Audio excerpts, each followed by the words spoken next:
మనం ఏదైనా కొత్త కంపెనీలో ఒక కొత్త ఎంప్లాయీని తీసుకోవాలని అనుకుంటే రఫ్లీ ఒక ఎంఎన్సీలో చూసుకుంటే 25,000 అలా ఉంది పర్ మంత్ కాస్ట్ వచ్చేసి.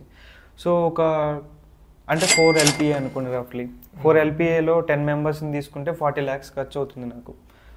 సో ఇదే 10 మంది చేసే పని ఒకటే పర్సన్ వాళ్ళు 10 రోజుల్లో చేసే పని ఒకటే రోజుల్లో చేసేస్తున్నాడు. అంటే 10 మంది 10 రోజుల్లో చేసే పనిని ఒకడు సింపుల్గా ఒక ప్రాంప్ట్ ఇంజనీరింగ్ అండ్ జనరేటివ్ ఏఐని యూజ్ చేసుకుని ఒకడు ఒక రోజులో చేసేస్తున్నాడు.